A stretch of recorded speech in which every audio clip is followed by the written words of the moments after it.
Right. Hallelujah. Hallelujah. Hallelujah. Another beautiful Sabbath, Shabbat day the Most High has given us. I'm going to go on here today and speak about the spiritual and prophetic meaning of numbers. All right. The spiritual and prophetic meaning of numbers.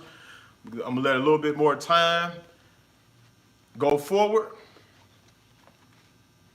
And then we're going to get into today's message. All right. Thank the Most High for his beauty and his favor, his kindness, his loving commitment that he's shown towards his people, his compassion that fails not. Just want to thank him for giving us his spirit, giving us another day for those of us that are observing this as a day of rest, to be refreshed, to allow us to enter into that space with our Creator so that we can hear his voice more clearly, that we can refresh, our bodies can be refreshed and renewed, and that we can walk in the newness of life. All right, so I want to come on here today and speak about the spiritual and prophetic meaning of numbers. Shabbat Shalom, Ak Rashad, peace be unto you. All right. We're going to talk about the spiritual and prophetic meaning of numbers. There are so many individuals when they see or hear about numbers, they mind automatically go to a spooky place, all right? And that's not what I'm here for today, all right? The Most High has a numeric language throughout the Bible, throughout the scriptures, all right? And that very few individuals that walk on the face of the earth know what this language is. All right, and the reason why I can say that, and I'm not saying it in a prideful way that I know I'm one of these people, but it just happens to be that the Most High showed it to me. The reason why I can say that so it's only a few people that know this language, you can just go to Amazon right now, and you can see that it's only about 4, maybe 5 or 6 authors that's talking about the spiritual or the biblical meaning of numbers. Now, of course, you probably got hundreds of books out there that's dealing with angel numbers and gematria and mysticism and spooky stuff, all right? That's not what I'm here for. I'm here to go ahead and go through the scriptures and share with you, all right, what these numbers mean, because, and according to the way the Most High uses them in the Word, because some of you may have seen or witnessed numbers. Some of you may have seen them in your dreams and your visions, and you've been sitting back wondering, what does these numbers mean? I was just on a Google Meet a little while ago, and I was going into these numbers, and there was a sister on there, and she said, man, this is a prayer answer. I've been waiting for years for someone to show me what these numbers mean. And there may be some of you out there that may have and share those same sentiments. You're wondering, I keep seeing these different numbers over and over again. I see them on the stove. I see them when I'm driving down the highway. I keep seeing them. But what does these numbers mean? All right, so maybe you may be one of those people today, and maybe this may be able to answer your prayer. All right, so even as I get ready to go into the Word and go into the scriptures, if you're one of these individuals that you've been seeing numbers, on a consistent basis, you've been seeing them over and over again, through weeks, through months, through years, and you've been wanting the understanding of these numbers, all right, go ahead and give this video a thumbs up. For everyone that's on this live, if you can go ahead and just click that thumbs up button, it'll really help out. All right, click that thumbs up. And so I'm gonna go into the spiritual and the prophetic meaning of numbers today from a biblical standpoint. All right. So I'm going to be pulling these scriptures and these meanings from this book right here. This is my book right here. It's called The Spiritual and Prophetic Meaning of Numbers. All right. The Spiritual and Prophetic Meaning of Numbers. And in this book, it is taking the scriptures from the Word. All right, it's taking the scriptures from the Word and it's putting them into a book format and is giving a biblical breakdown of these words. All right, so let me go ahead and get further. And now, so as you're listening to this message, I appreciate those of you that throw the thumbs up on there too as well. Definitely helps out with the algorithm on YouTube. All right, so appreciate that. Everyone that's throwing the thumbs up. All right, so when you're going into the biblical meaning of numbers, and as I'm going through this lesson today, if you have a specific number that the Most High has been showing you, and you've been seeing this number over and over and over again, all right, and it's a biblical number that you see in the Bible, all right, I want you to put that number into the chat. because, the Most High may be able to allow me to give you understanding on what that number means. All right, so I'm going to go ahead and get into the word now. Enough with the introduction. I want to be able to state, these scriptures so that individuals can know that this is nothing spooky, it's nothing mystical, this is biblical. All right, so let's go to Psalms chapter 90 and verse 12. If you have your scripture on you, got your scripture on you, all right, please open your book, read along with me so that you don't have to just be listening to me. All right, I want to break this down from a biblical standpoint so that you can know that this is the language of the Most High. It's another language. All right, just like English, just like Spanish, Hebrew, Greek, all these Aramaic, all these different tongues, languages, numbers is a language all by itself. So Psalms chapter 90 and verse 12. So teach us to number. He said, could you explain 11:11? I got you. All right. So teach us to number our days that we may apply our hearts unto wisdom. All right, so some of you hear me talk about wisdom, and you hear me talk about, now you're going to hear me talk about numbers. Move forward a little bit more. Teach us to number our days that we may apply our hearts unto wisdom. So, as of course, according to the book of Psalms, you see that wisdom and numbers, they have a closely connection. Psalms chapter 147 and verse 4, he telleth the numbers of stars, he calleth them all by name. Let me say that one more time. He telleth the number of stars. He calls them all by name. So our Creator is so detailed that he knows the exact numbers of stars, and he made them to serve their purposes. He knows them all by name. Luke chapter 12, verse 7. Now, all this is just the introduction. I haven't even got started yet. All right. Luke 12 and 7. But even the very hairs of your head are all numbered. All right. Now, that's details right there. The Most High knows all the strands, every single piece of hair that's on our head. So if he knows the numbers of the hairs that's on our head, then the numbers is very important to him. I'm going to go to a couple more real quickly. All right. Isaiah chapter 40 and verse 25 through 26. To whom will you liken me, or whom shall I be equal, says the Most High. Lift up your eyes and behold, who have created these things that bring out their hosts by number. He calleth them all by names, by the greatness of his might, for he is strong in power. All right, he calls them all by number. Ezra chapter 8 verse 34, by number and by weight, every one, and all the weight was written therein. All right, Exodus chapter 30 and verse 12, when thou takest the sum of the children of Israel after their number, then they shall give every man a ransom for his soul unto the Most High. When thou numberest them, that there be no plague among them when you numberest them. Revelation 13 and 18. Here is wisdom. Let him that have understanding count the number of the beast, for it is the number of a man, and his number is 666.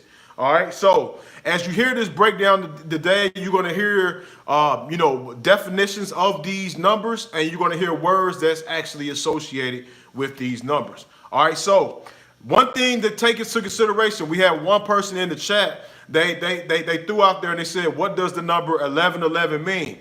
All right, so how many people, there are other people on this chat that you've seen that number 1111, all right? If you could throw some thumbs up, some hands in the air, whatever. 1111 is a number that a nice amount of people see on a continual basis, and they do not know what it means. So I want to throw in a rule according to the scriptures. This is not my rule. This is how the Most High sees it. All right, so when you go to Job chapter 33 and verse 14, it says, the Most High speaks once, the Most High speaks twice, in a dream, in a vision, in deep sleep with men, then will he withdraw from men and hide from pride. All right, so when the Most High speaks once, the Most High speaks twice. When the Most High shows you something 2 times, he is putting an emphasis on it. When you go to Genesis chapter 41, now I want to read this from the book because I don't want nobody feeling like I'm making nothing up. All right, Genesis chapter 40, when you go to Genesis chapter 41 and verse 32. This is what Joseph said, or Joseph said. He said, and the dream was doubled unto Pharaoh twice, because the thing is established of the Most High, and he will surely bring it to pass. So when the Most High shows you something twice, he is trying to emphasize it to you. He's trying to put attention on it. All right. So when the people that's seeing 11 and 11:11, the emphasis is on the number 11. All right. Now I'm going to go to Job 33 one time because I want to read it. I quoted it off the top of my head, but I want to read it out the book just so you all can see and know that I'm not making this up. All right. So Job chapter 33, when you're seeing things 2 times, 2 and 3 times, these are numbers of confirmation. All right. Job chapter 33 and verse 14. For Yah speaks once, yet twice, yet man perceives it not. So when he's showing us things 2 times, we don't perceive it. In a dream, in a vision, in the night, when deep sleep fall upon men and slumbers upon the bed, then he opens the ears of men and seals their instruction.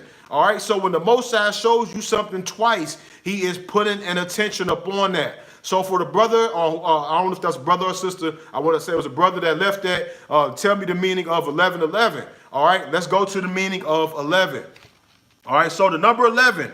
All right, right off the top, we look at some situations in the word. I want to put some light on the number 11.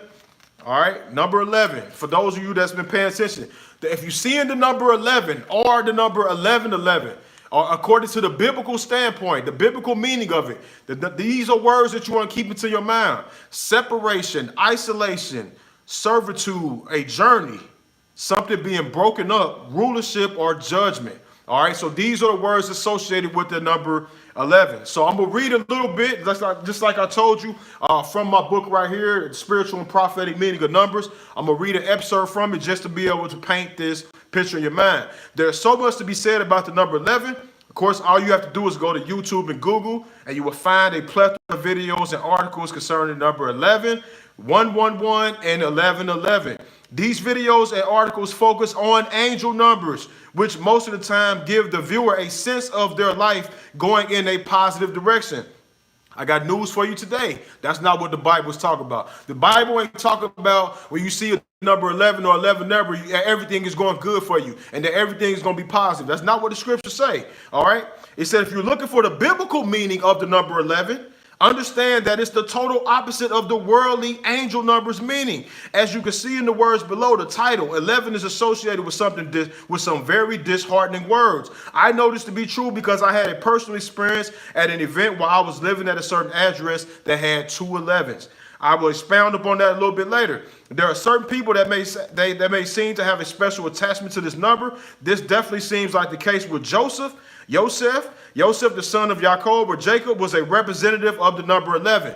All right, he was separated, isolated, humbled, and forced to be a servant. He had to experience evil by falsely being accused of adultery. He was the 11th son that will actually rule over the other 11 brothers. He died at the age of 110. 110 is really 11-0. All right, so keep these things in mind as we move forward. So rulership.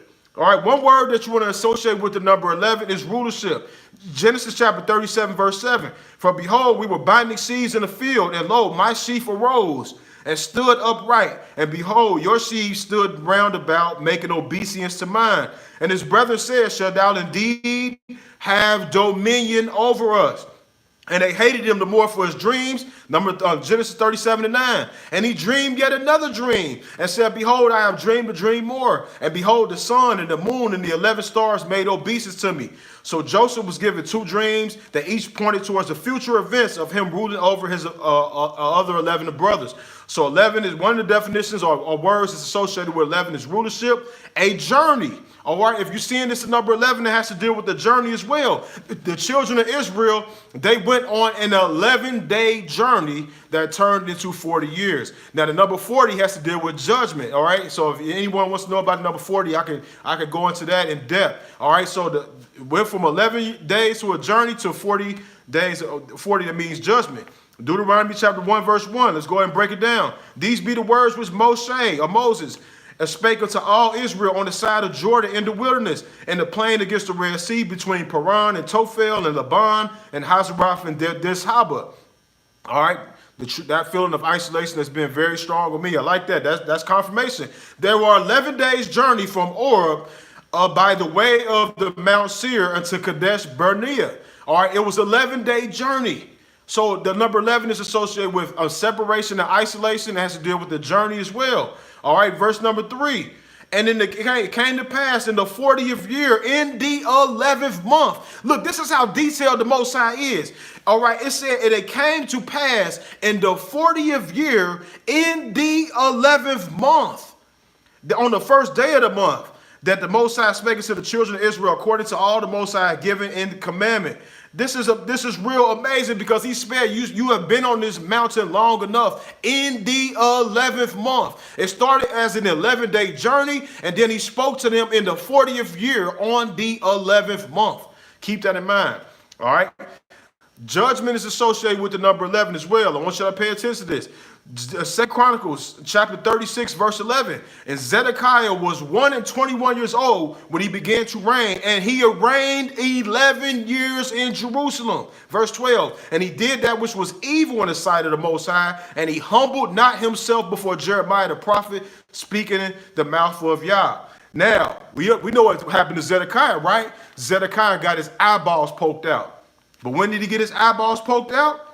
According to 2 Chronicles chapter 36 and 11, all right, this happened after, when he said he was 21 years old, and 2 Chronicles 36 and 11, he did that was evil in the sight of the Most High, and then afterwards, Nebuchadnezzar came and they poked his eyeballs out.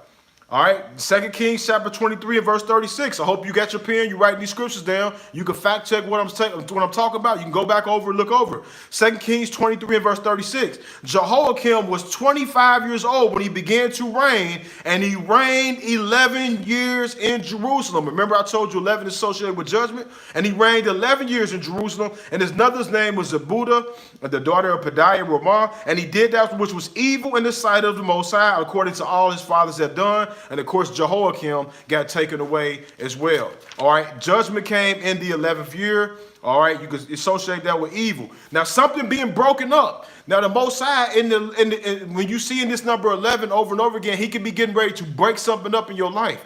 All right, so that's why I'm telling you that the biblical number meaning of numbers, the Most High's meaning of them, is totally different than the world's angel numbers and all this mysterious stuff. All right. Broken up. And Ezekiel chapter 26 verse 1. And it came to pass in the 11th year, on the first day of the month, that the word of the Most High came to me, a son of man, because Tyrus has said against Jerusalem, aha, she is broken, that the gates of the people should turn unto me. I shall be replenished now that she is laid waste. Remember, I told you that the number 11 can also be dealing with something being broken up. In the 11th year, all right, Jerusalem was being broken, Ezekiel 30 and 20, and it came to pass in the 11th year, in the first month, in the 7th day of the month, that the word of the Most High came unto me, saying, Son of man, I have broken the arm of Pharaoh. Remember, I told you the 11 is associated with something being broken. In the 11th year, he broke the arms of Pharaoh. And lo, it should not be bound to be healed, to put a roller, to bind it, to make it strong, to hold the word. Now let's go to separation, because some of you are seeing this number 11 and 11, and you've been separated, you've been isolated from family members and friends. All right, so this is probably the most widespread meaning of this number 11 right here. All right, so Genesis chapter 49 and 26. The blessings of the Barakah of thy fathers have prevailed above the blessings of my progenitors unto the utmost bound of the everlasting hills. They should be upon the head of Joseph, on the crown of him that was separate from his brethren. All right. The number 11 has to deal with separation, isolation. All right. If you continue to see the number 11, think about isolation, separation, humility, something being broken, a potential journey, or being promoted to a rulership position. All right, take these things into mind. Now, I told you, as we looked at the number 11 before, as we looked at something being shown to you twice, all right, when you see 11, don't just focus on 1,111. It's that the Most High is showing you 11 two different times. And I lived at an address 1111, and I was isolated and separated from someone that was real close to me. And the separation didn't happen until I got to the address 1111. All right, so I'm here to tell you that this is how the Most High is speaking through these numbers. All right, Joseph was the 11th son that was separated from the other 11, and he died at 110 years old, which is 11-0. You take that 0 away, East even 11. Moshe, the leader of the children of Israel, of the 12 tribes, he died at 120, 12, 0. He was the leader of the 12 tribes. All right, so I'm going to go over some other different numbers in the scriptures. But if you're in the chat and because I want this to be edifying to the body of believers, if you're here and you've been seeing a specific number over and over again, all right, I want you to throw it in the chat because I want to be able to help with the help of the Spirit of the Most High to give you edification today through His Word. All right, this is not my feelings. This is not about my emotions. I want to be able to share with you. If not, I'm going to continue to go. So some of these other definitions I want to be able to point out to you that you see in the Word is the number 40. Now, individuals, they see the number 40 is something that may have been skated on over in, and a few people talked about it. But if I was to ask the people that's on this live today, what does the number 40 mean? What kind of answers would you give me today? Now, some of you all might throw the right answers in. You probably heard me talk about this before. All right. But if I was to ask you, what does the number 40 mean? Can we get any participants to throw something in the chat real quick? You think about the number 40. Number 40, all right? I'm gonna continue as you getting your answers together. So when you look at the number 40, if the Most High is showing you the number 40, you have to think about judgment, a cleansing, a trial process, separation, desolation, humility, or a prophetic sign.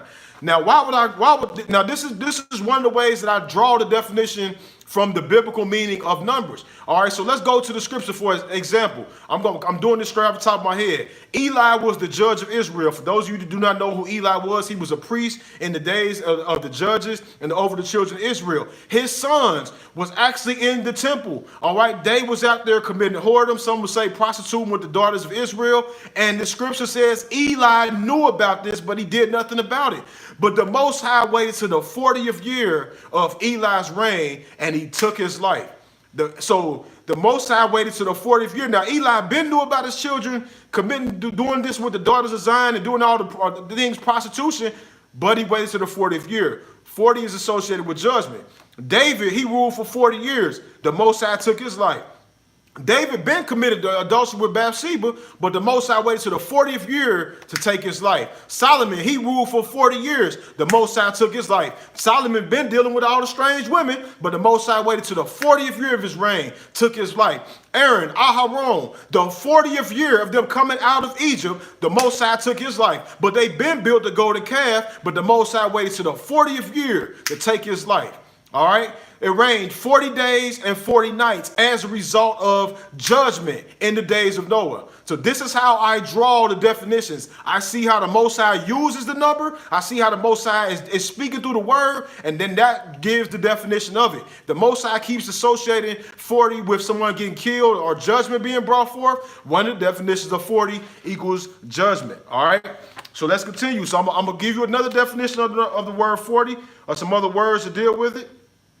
First Kings chapter 11, verse 42. And at the time Solomon reigned in Jerusalem all over Israel 40 years. All right, I wanted to prove that with scripture. I know I came right off the top of my head. I'm going to go 2 Samuel chapter 5 and verse 4. And David was 30 years old when he began to reign, and he reigned 40 years.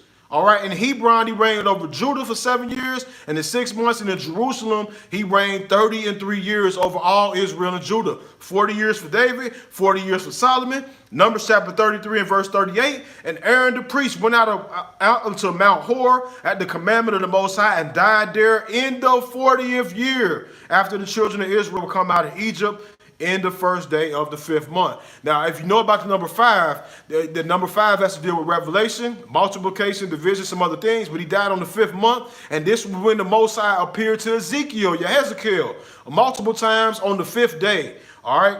So the Most High, just like the biblical feast days, for those of us that celebrate the feast days, all right, these are not just random days or dates. The Most High has connections with the number 1, like the Feast of Trumpets, or the number 14, or the number 15. All right, when you go through the scriptures and you look at these numbers, 14s and 15s, have to deal with resting and celebration. The number 10 for the Day of Atonement, having to deal with judgment. All right, the Most High is not just throwing these dates together out of thin air. They're because they have reasons associated to them. All right, the number 40. I haven't seen no numbers pop up in the chat. So I'm going to continue to keep going. The number 40 also has to deal with a cleansing. All right, Genesis chapter 7 and verse 4, it said, for yet 7 days I will cause it to rain upon the earth 40 days and 40 nights, and every living substance that I made I will destroy from off the face of the earth. So just like it has to deal with a judgment, and also has to deal with a cleansing. All right, Leviticus chapter 12 and verse 2, speak unto the children of Israel and say, if a woman have conceived seed and bore a man child, then she shall be unclean 7 days, according to the days of her separation, and her infirmity shall she be clean. And in the 8th day, the flesh of her foreskin shall be circumcised. The flesh of his foreskin shall be circumcised. We get up to the point I'm trying to get to. Verse number Leviticus 12 and 4. And then she shall continue in the blood of her purification 33 days. And she shall touch no hollow thing, nor come into the sanctuary until the days of her purifying be fulfilled. 33 times 7 plus 7, that's 40. All right, 40 days of cleansing. For women having to deal with giving birth to a male child, a trial period. Now, the number 40 also has to deal with a trial. All right, so when we look at the numbers 4 and 40 and 400, all three of those numbers, they all have 4 on them, right? But they all have to deal with a prophetic sign and judgment. Like the number 4, if you hear about the 4 sword judgments in the book of, I believe that's Ezekiel.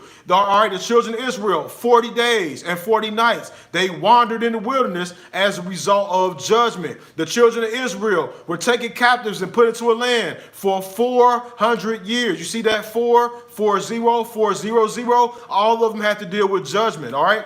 But right here, it's a trial period as well. Deuteronomy chapter 8 and verse 2. And thou shalt remember all the way which the Most High led thee these 40 years in the wilderness to humble thee and to prove thee and to know what was in thy heart, whether you keep the commandments or not. So the Most High, it's a trial period sometimes. Sometimes people going through 40 days of trials. All right, you have to go, you have to be tested. You have to be proven unto the Most High. He put them through the wilderness to humble them. The bread of affliction. Psalms 95 and verse 10. 40 years long was I grieved with this generation and said, it is a people that do err in their heart, and they have not known my ways. All right. Amos chapter 2 and verse 10. Also, I brought you up from the land of Egypt and led you 40 years through the wilderness to possess the Amorite. Luke chapter 4 verse 2, being 40 days tempted of the devil, and in those days he did not eat nothing, and when they were ended, he was afterwards hungry. So 40 has to deal with a trial period, a testing period. Luke chapter 4 and verse 13, and when the devil had ended all the temptation, he departed for a season. Separation. All right, separation, number 40. Some of you all have been visualizing and seeing this number 40, is trying to figure it out. So we have to deal with judgment. It has to deal with a cleansing. It has to deal with separation as well. Acts chapter 7 and verse 29. Then fled Moses at this saying, and was a stranger in the land of Midian, where he begot 2 sons. And when 40 years were expired, there appeared to him in the wilderness of Mount Sinai an angel of the Most High in a flame of a fire of a bush. This happened after he went through a trial period of 40 years. Some people it's 40 days. Some people it's 40 years. All right. And then so I'm going to expedite this. You see that the Messiah went up. It also has to deal with a separation, isolation. You see the Messiah went up for 40 days and sought the Most High. We see that Moses went up for 40 days and 40 nights. All right. So it might be wise for some of us. When we are feeling a calling of the Most High, it might be time for us to separate ourselves for 40 days and get into his presence so that his spirit can take a hold of us and shine through us. Isolation and separation. All right, so there's some other numbers in his word. I was trying to make sure that we get a live chat. I'm gonna go through a couple more numbers for those of you that's looking to find out the spiritual and the prophetic meaning of these biblical numbers. All right, it's all through the word. So if you're looking at the number 1, all right, if you see the number 1, the number 1 has to means the Most High. It means unity. It means the best. It means alone, and it means set apart. And if you go to unity, you see that in the verse Genesis chapter 11 and verse 1. It's amazing that it's 11 verse 1. The whole earth was one language and of one speech. This was unified. The whole earth was unified as one. When you go to Genesis chapter 11 and verse 6, and the Most High said, behold, the people is one, and they have one language. And this they begin to do. And now nothing will be restrained from them that they imagine to do. So when you get a group of people together that's unified on one purpose with one mind, they can accomplish pretty much anything. First Maccabees chapter 1, for those of you that have your apocrypha. First Maccabees chapter 1 and verse 41. It said, moreover, King Antiochus wrote to his whole kingdom that all should be one people. This is unity, all right? And verse 42, and everyone shall leave his laws. So all the heathen agreed according to the commandment of the king.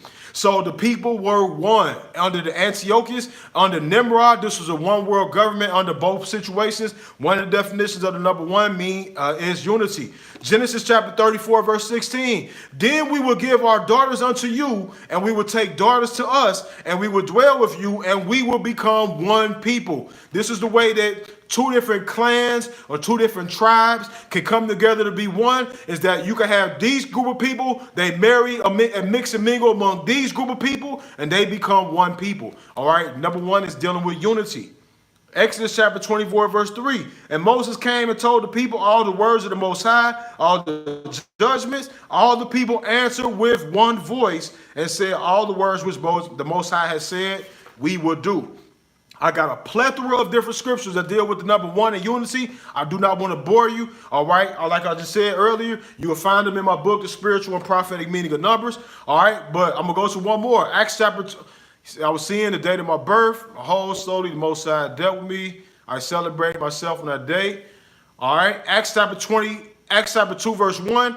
And when the day of Pentecost was fully came, they were all together with one accord in one place. All right, now some of you, like my sister that just commented, all right, some of you might be aware of your born date, all right, because you may see that day, you may be more conscious to it, all right, and there definitely could be meaning to those numbers, all right. The Most High does not do things by accident. He put all of us here on this earth at these times, and some of us are aware of it, some of us are not, all right, but the number one deals with light. On the first day of creation, the Most High said, let there be light. All right. The Most High, one of the definitions of the words that dealing with the number one is the Most High itself. Deuteronomy chapter 6 and verse 4. Hear, O Israel, or some people will say, Shamar, O Israel. The Most High, our power is one. All right. He is Akkad. All right. Now that word Elohim. All right. It could be two or more parties working together as one, but they still are one. All right, for those of us that are married, you got two individuals, but you still are one. That goes back to unity. All right, but it also deals with the Most High. The number one, if you keep seeing this number one, it can mean that something needs to be set apart or alone. All right, the Most High stands alone as the only one that deserves our praise and adoration. Of course, when you go to Isaiah chapter 43, which I'm about to go to, Isaiah chapter 43 and verse number 3. He said, for I am the Most High, thy power, the Holy One of Israel, or the Kadosh One, thy Savior. I gave thee Egypt for a ransom, Ethiopian Savior for thee. Go down to Isaiah chapter 45 and verse 5. I am the Most High, he is the Most High, and there is none else. There is no power beside me. I girded thee that thou hast not known me. Verse number 6, that they may know from the rising of the sun, from the west, that there is none besides me. He is the Most High, and there is none else. All right, so the number one has to deal with unity. The number one has to deal with somebody being alone by themselves. All right, how many people have felt lonely on this live? Number one, you're being by yourself, right? Unity, the Most High is number one. All right, you are my witnesses, Isaiah 43 and 10. You are my witnesses, says the Most High, and my servant whom I've chosen, that you may know and believe me and understand that I am he, and before there was no power formed, neither shall there be after me. All right, and he is the Most High, he stands alone. He is the number one that has to deal with the first. All right, when you go to Isaiah chapter 44 and verse 6, thus says the Most High, the King of Israel, and his Redeemer, the Master of hosts, I am the first, I am the last, and there is none besides me. All right. So he is the first, he is the Aleph, and he is the Tav. He is the beginning, he is the end. All right. He is the Most High.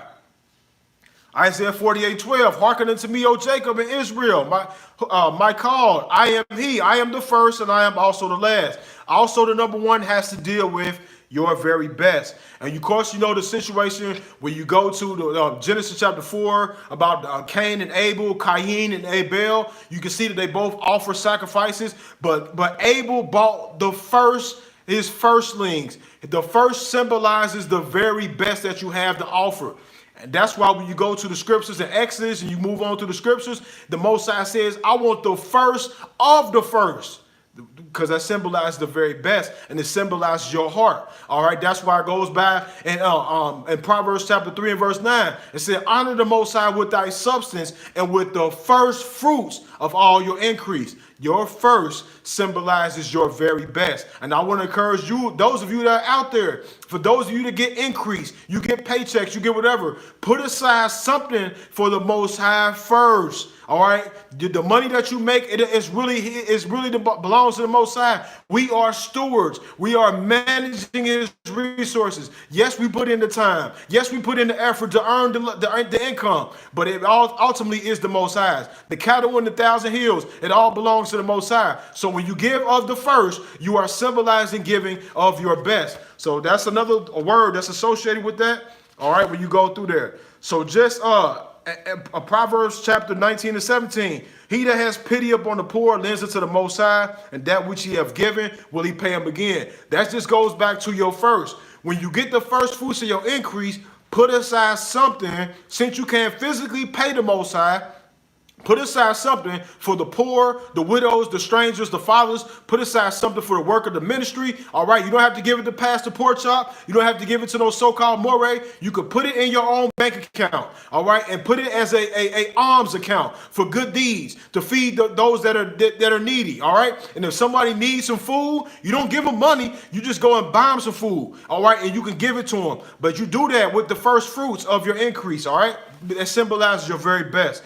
Exodus chapter 13, verse 12, that thou shalt set apart unto the Most High all that opens the matrix, every firstling that comes of a beast which thou hast, the male shall be the Most High. So the firstlings of the males, they belong to the Most High. That's why I'm going back to this number one. It symbolizes the best. It symbolizes the very best. Exodus chapter 23 and verse 19. The first of the first fruits of the land, thou shalt bring into the house of the Most High. Thou shalt not see the mother's kid in his milk. So he didn't just leave it as just the first belongs to the Most High. It was the first of the first fruits. It belongs to the Most High. All right. So right now we talked about the number 40. We talked about the number 11. For those that see the number 11 and 11, we talked about the number 1. All right. If those of you that's looking for edification, if you see any of these other numbers that the Most High is showing you over and over again, all right, we see the number 7. I'm gonna go to 7 for a second because individuals, we on the 7th day. For those of us that are observing the Sabbath day today, all right, we're dealing with the number 7. So I want to bring some clarity to that. Because that's where it stops at for a lot of people that's trying to figure out what does the number 7 mean. All they do is they stop with, well, it just means something being complete or something like that. But they don't go into depth in it. So I want to go into the number 7 today from a biblical standpoint on how the Most High sees it. So if you keep seeing this number 7 or 77, maybe even 777, all right? I'm not telling you to go to no casino and start gambling, all right? Don't put that on me. But I'm saying that the Most High can really show you something. For those of you that missed the first part of it, when you see something being shown to you 2 and 3 times, the Most High is putting a great emphasis on it. All right? So the number 7, the words that's associated with the number 7 from a biblical standpoint is completion, perfection, rest, something being set apart, judgment. Judgment is associated with the number 7, by the way. We always like to think about the Sabbath day being blessed, and it means to rest and completion. But judgment is associated with the number 7. It means freedom from release. It means preservation and a witness. All right, so 7, of course, may be one of the most common numbers that individuals have heard about, and I want to go ahead and go through this real quickly. So when you look at the number 7, the Most High gives us some definitions in Genesis chapter 2. On the 7th day, the Most High ended all the work that he made, and he rested on the 7th day, and he blessed or baraked the 7th day, and he set it apart. He hallowed it from all the other days. So those are 3 definitions right there: blessed, set apart, and hallowed. All right. All right, and he rested. So, and might get my words mixed up. So those are a couple different definitions that you can able to extract from that day right there. When a Hebrew servant worked for his master 6 years, on the 7th year he was supposed to go free. Now I could read all these scriptures to you, but I'm just trying to make sure that I don't bore you with 1,000 scriptures. Like I told you before, you can go buy my book. You'll see how they're all organized. All right. The 7th year. So in this is how you know that we're not operating in the economy of the Most High that we're in right now.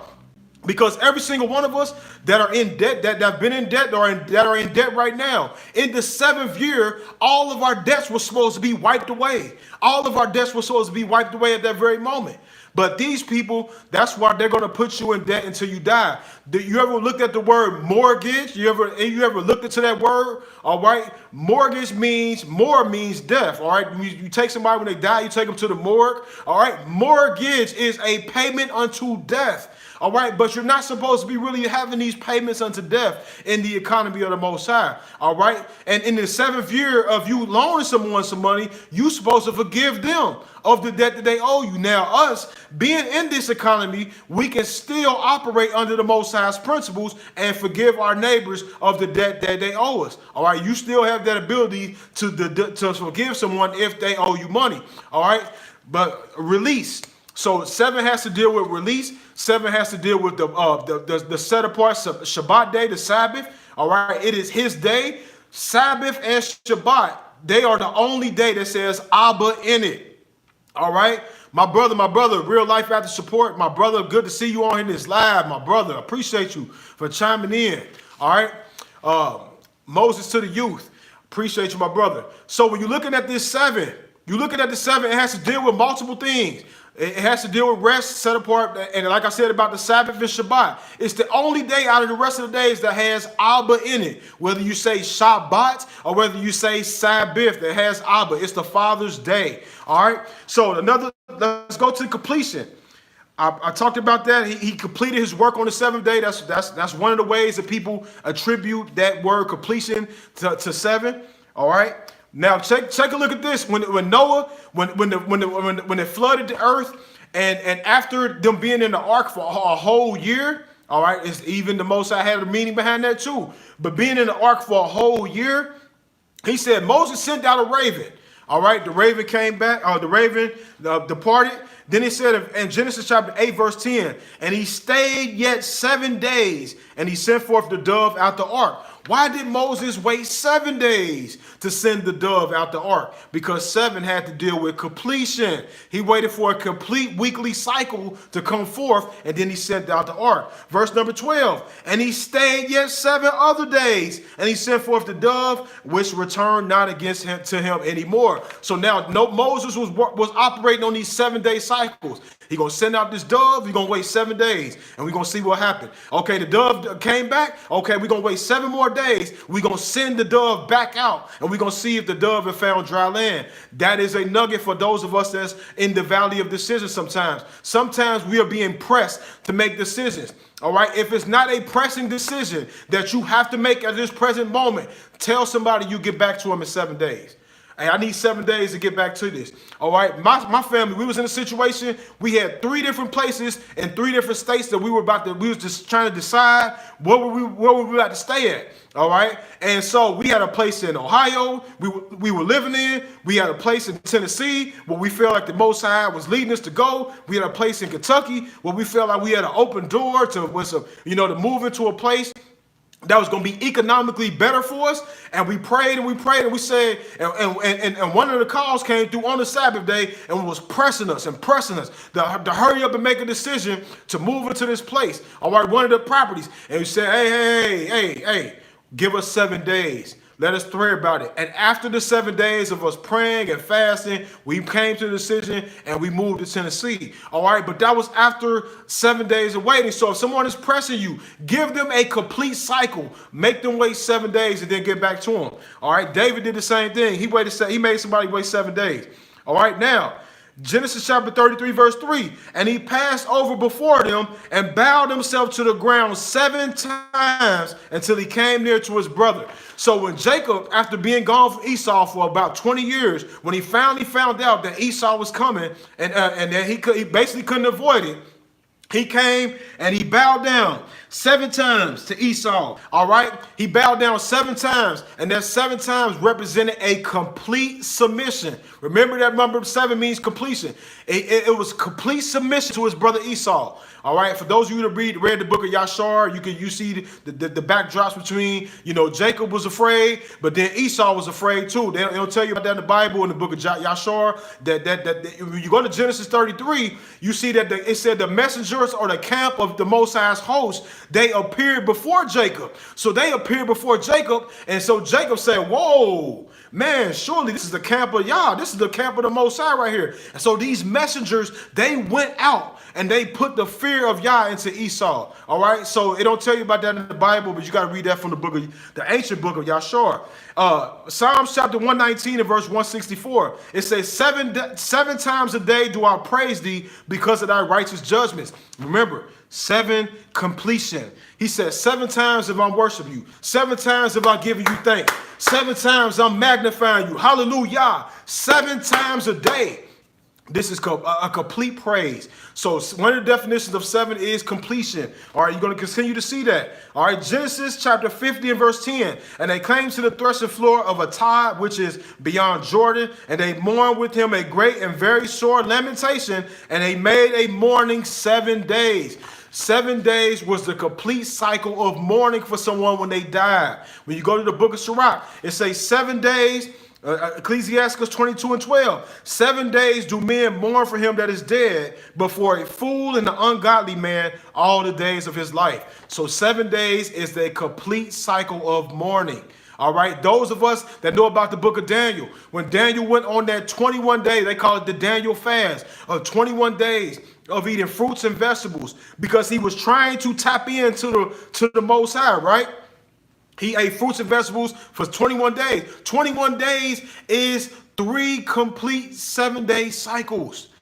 And then when the Malik or the Most High appeared to him, he said, from the very first day, you set aside yourself to hear from Yah. He said, your prayer was heard. He said, but the Prince of Persia withstood me for 21 days. All right, this was a fight, a spiritual fight.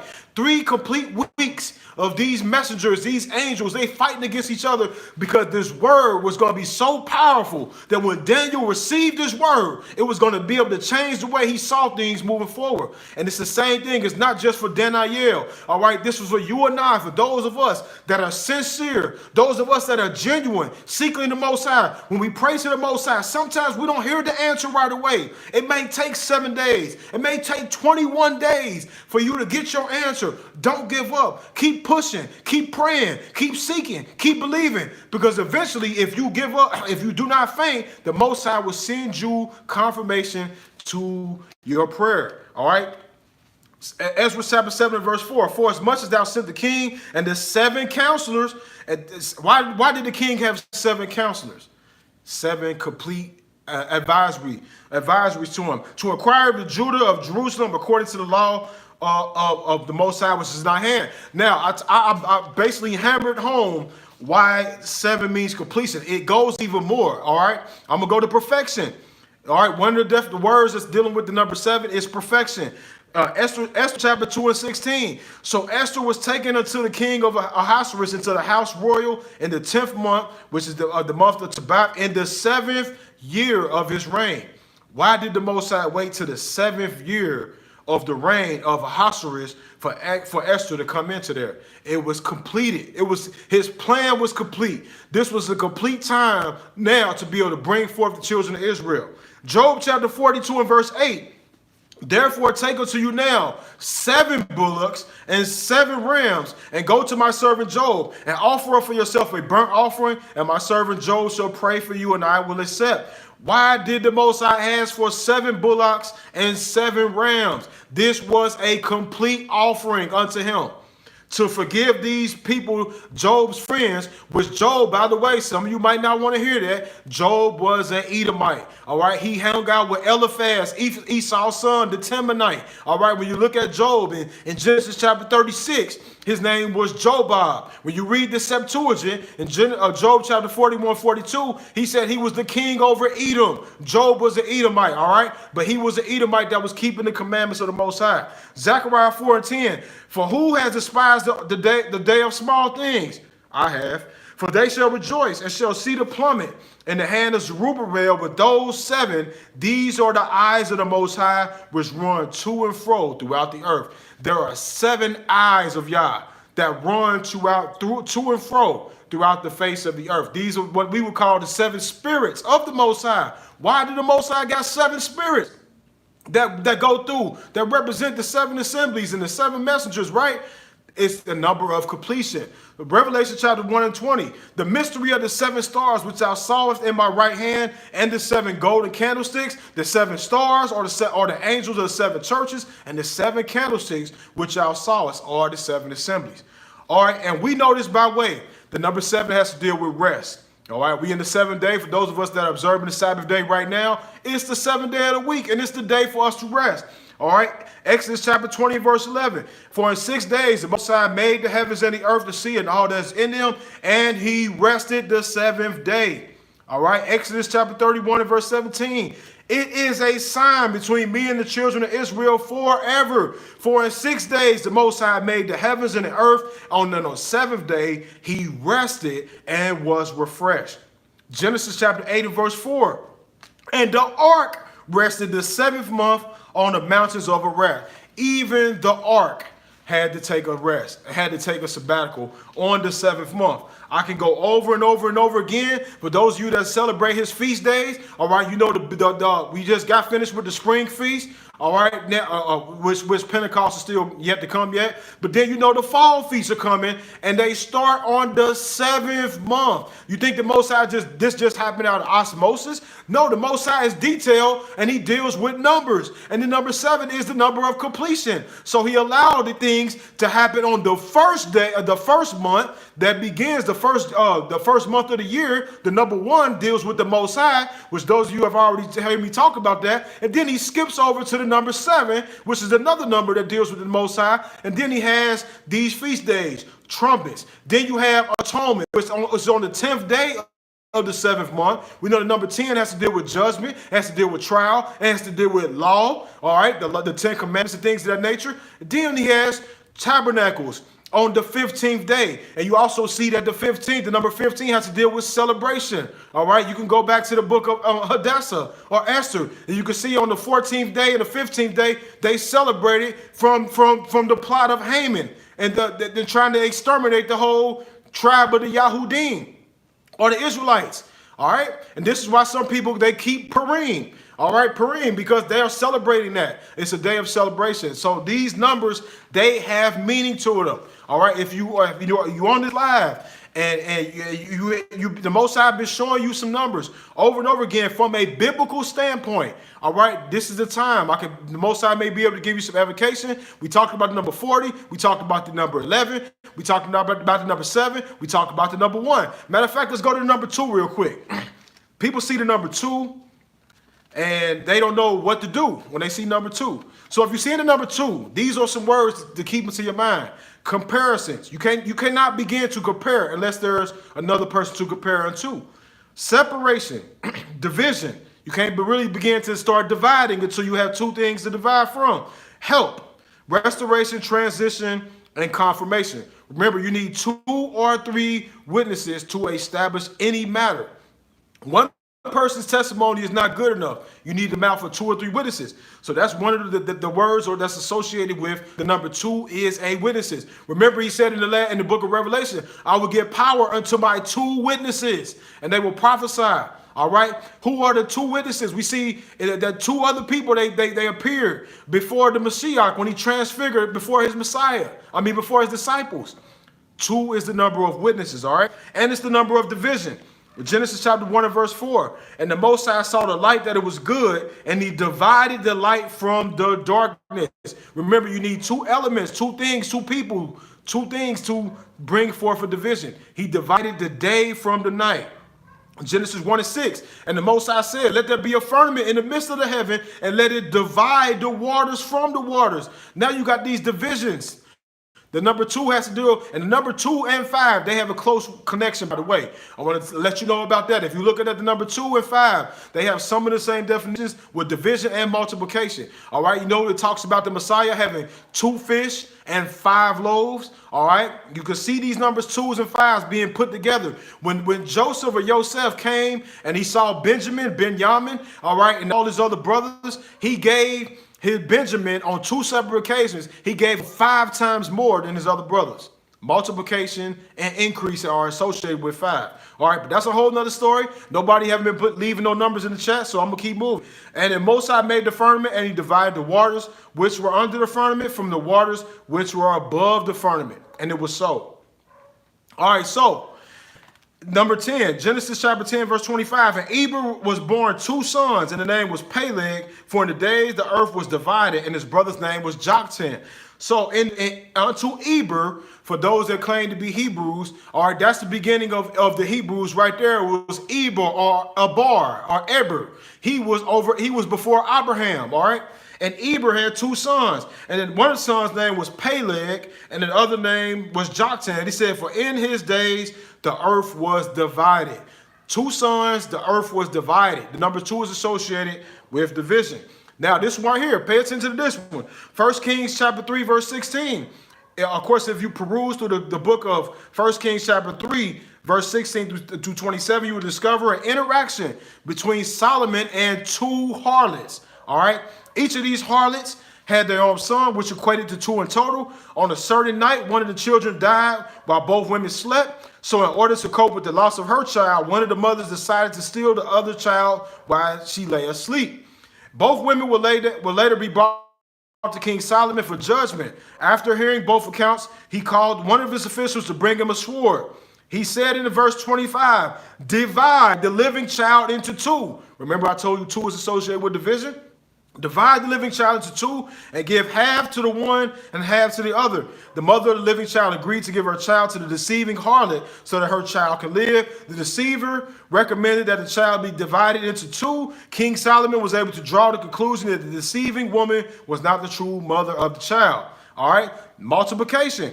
We already talked about the multiplication, but 2 also has to deal with help and support. All right, Genesis chapter 2 and verse 18. And the Most High said, it is not good that man should be alone. I will make a help meet for him. Man should not be alone. It's not a good thing that man be alone too long. He made a second party, a counterpart, a help meet. So the number 2 is associated with help. Ecclesiastes 2 and 4 verse 9. For 2 are better than 1 because they have a good reward for their labor.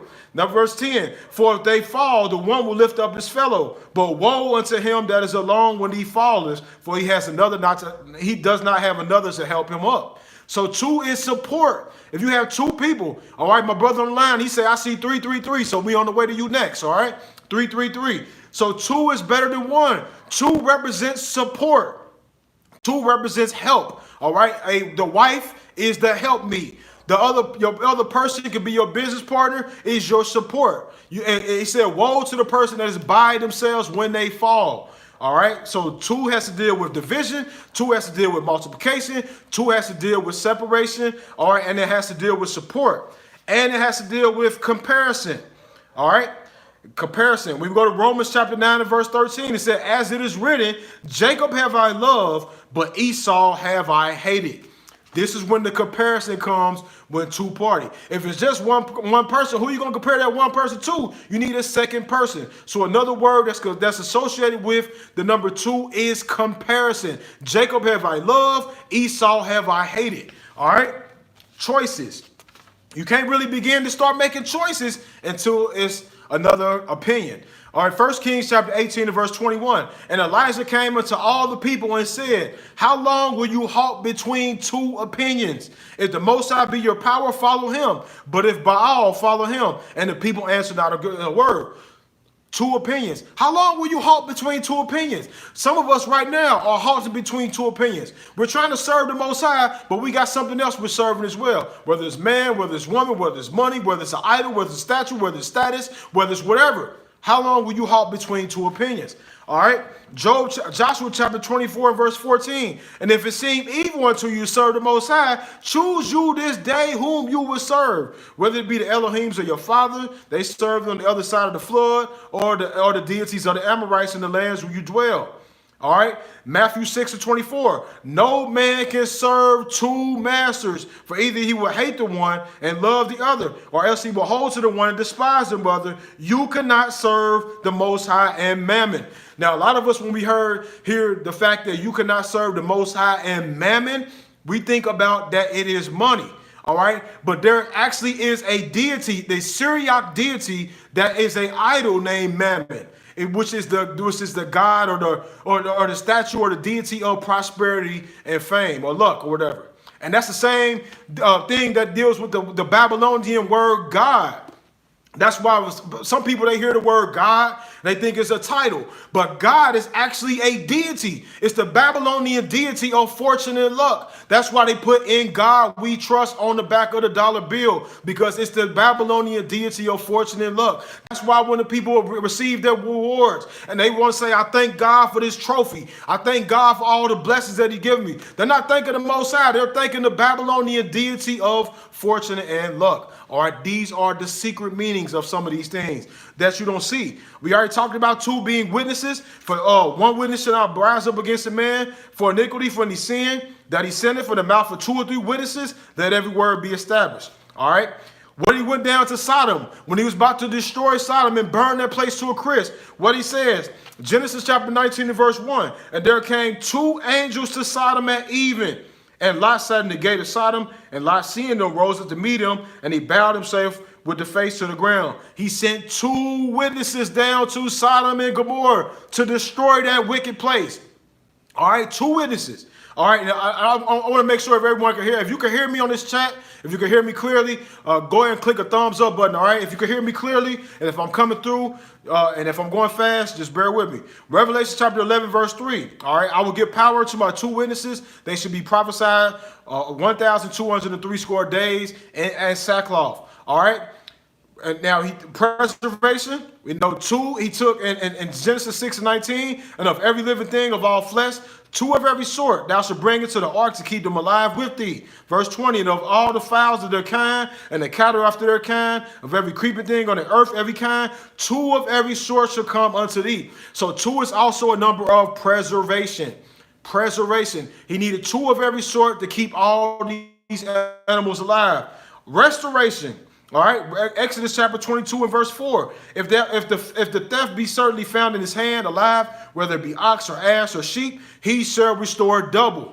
All right, he shall restore double. And if a man shall deliver unto his neighbor a money stuff to keep, and if it be stolen out of a man's house, if the thief be found, let him be paid double. I appreciate all of you all to throw the thumbs up. All right, I wanted you to not just do it in the chat. I wanted you to throw thumbs up on the on your phone, on the thing. But that's cool. That's cool. All right, thumbs up for there. So confirmation. Now, another thing that's dealing with the number two is confirmation. Like I told you earlier on in this live, or if you're seeing something two times, if something is being revealed to you 2 or 3 times, the Most High is trying to confirm it unto you. He's trying to get it. He's trying to get it into your thick skull. All right. Job 33 and 14. The Most High speaks once, the Most High speaks twice, and man perceives it not. So the Most High speaks once to you, he speaks twice unto you. He's trying to get your attention. All right. Genesis 41, 32. And for the dream was doubled unto Pharaoh twice, it is because the thing is established of the Most High, and the Most High will surely bring it to pass. So when the Most High shows you something twice, when he showed Pharaoh a dream, he showed Pharaoh the dream one way, and then he showed Pharaoh the dream again another way. He showed it to him twice. When he showed Nebuchadnezzar the dream, he showed it to him one way, and then he showed it to Daniel twice. All right, when the Most High is showing you something twice, he's trying to get your attention. Wake up. All right, if you keep looking on the clock and you keep seeing this number over and over again, if you're driving down the highway and you keep seeing this number, the Most High is trying to get your attention. That's why I'm trying to be able to give you the meaning of these numbers. So now that you have some words and some definitions that you can associate with the number, and now you can be able to, it's just like a word. All right. You keep seeing a word over and over again. You don't know what that word means. And finally, you got to go look up the word. One person I know close to me said they heard a word and they didn't even know what the word means. And they had to go look it up. The same thing about numbers. All right. You have to take these things into consideration. All right.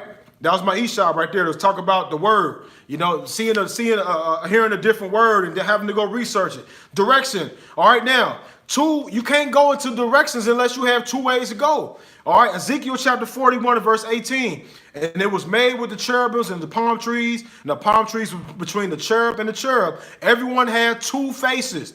Ezekiel 41:19. So that the face of a man was towards the palm tree on one side, and the face of a young lion was towards the palm tree on the other side. Ezekiel 41:23. And the temple and the sanctuary had two doors, one way out, one way in. All right, Ezekiel 41:24. And the doors had two leaves apiece, two turning leaves, two leaves for one door and two leaves for the other.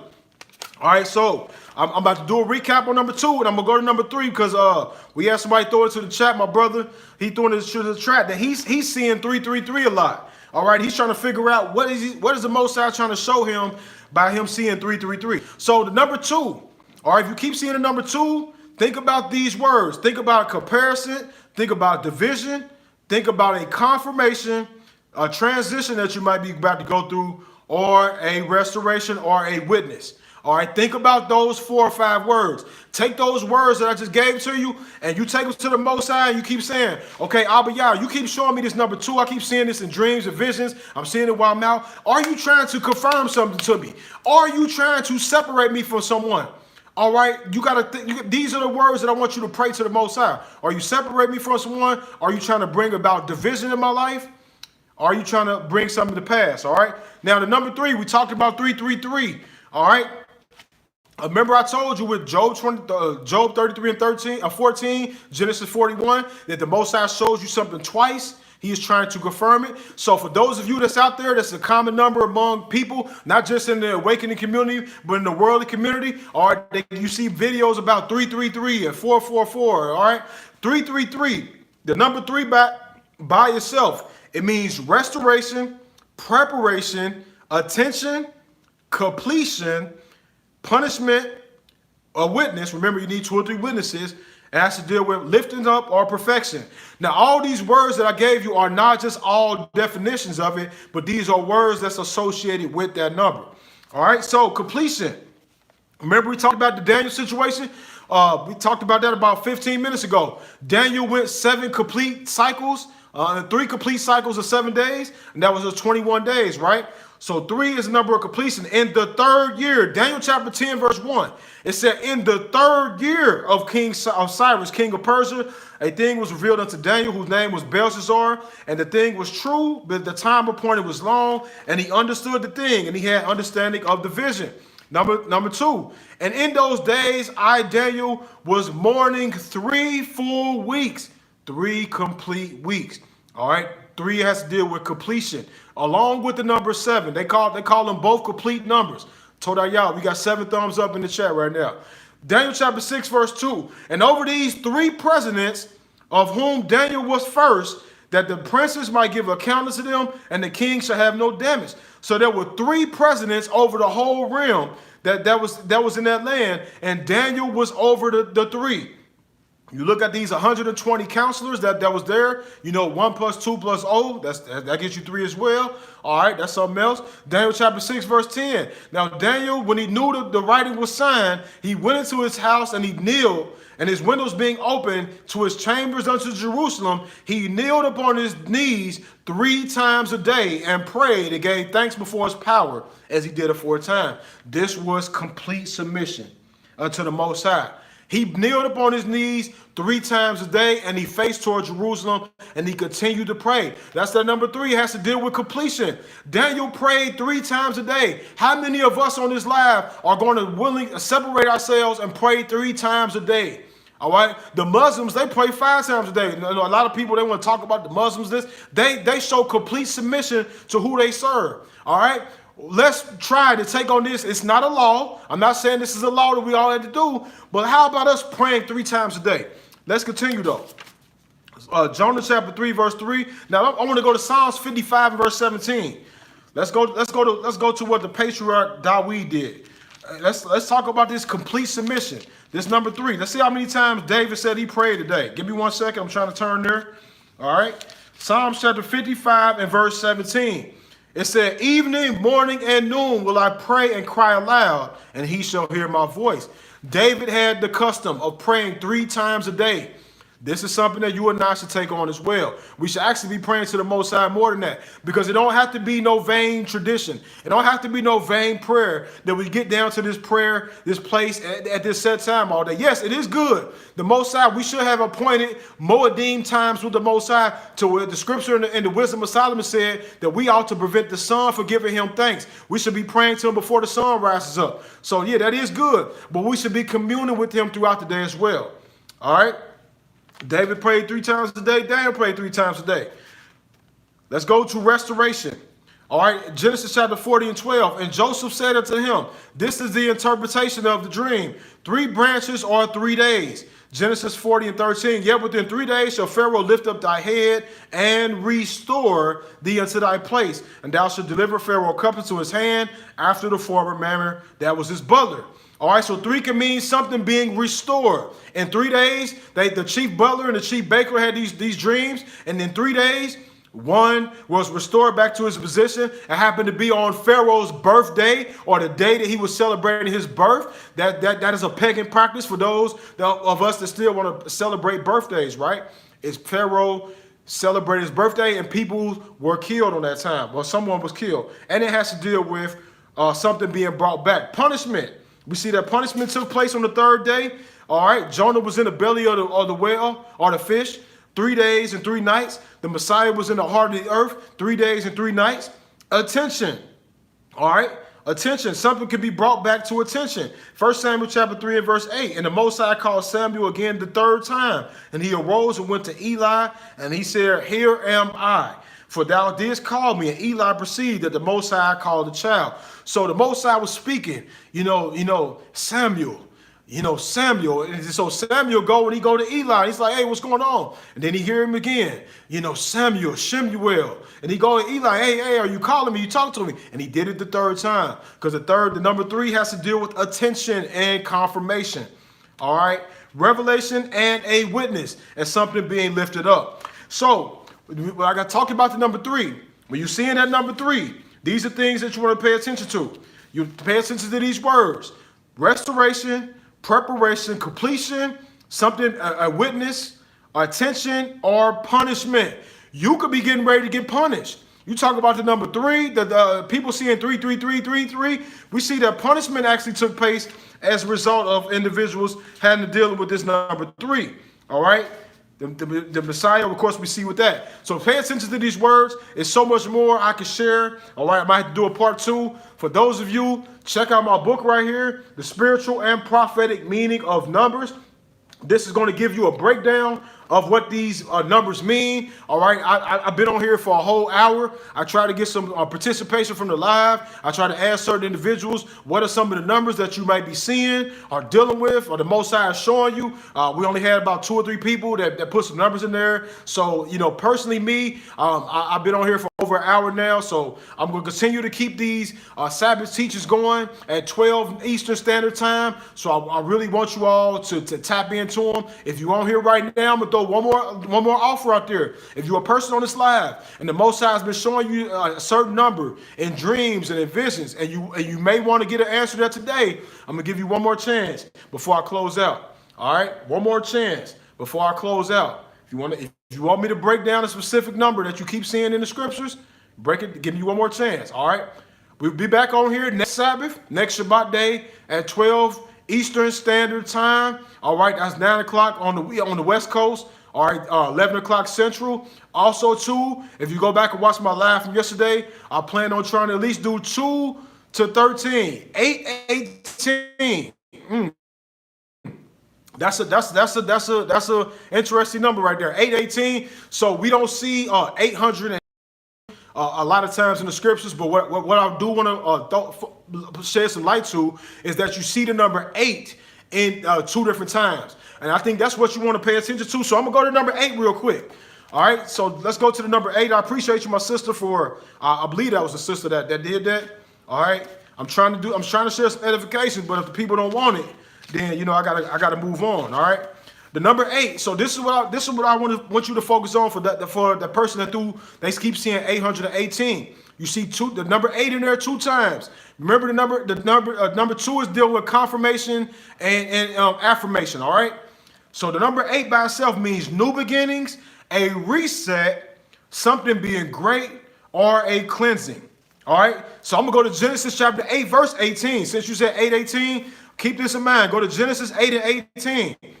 It said, from Noah Noah went forth, and him and his sons and his wife and his sons' wives, every beast, every creeping thing, every fowl, and whatsoever creep upon the earth after their kind went forth out the ark. All right, so we know that lines up with 2 Peter chapter 2, verse 5. And he spared not the old world, but saved Noah, the 8th person, a preacher of righteousness, bringing in the flood upon the world of the ungodly. All right, the 8th has to deal with a new beginning. All right, in Genesis 8 and 18, we see Noah and his family went forth from the ark. 1 Peter 3 and 20, which sometimes were being disobedience when once the long suffering of the Most High waited in the days of Noah in the ark that was preparing within a few, that 8 souls were saved by water.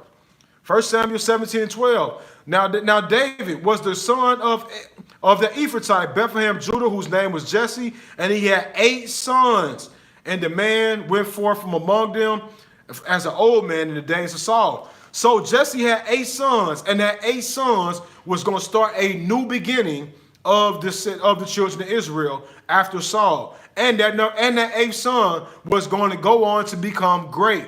For those of us that celebrate the feast days, you see in the 8th day of Tabernacles, it's called the Great Day. 8 is associated with something being great.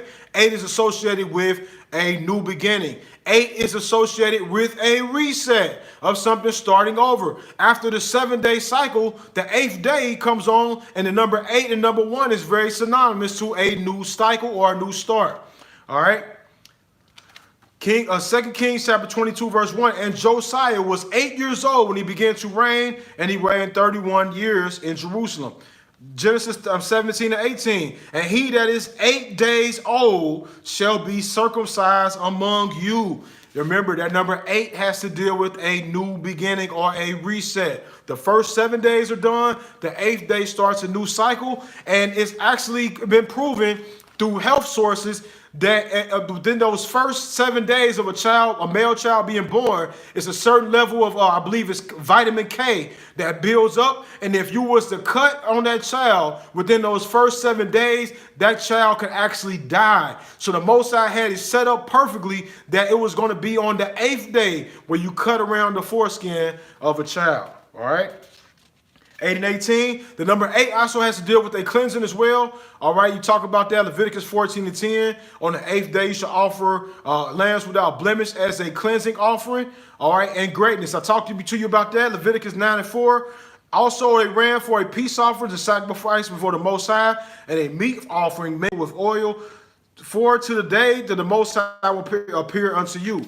So the number 8 has to deal with a great day. It has to deal with a new beginning. All right, so I'm going to go back over this one more time. The number 8 has to deal with a new beginning, a reset, a greatness, or a cleansing.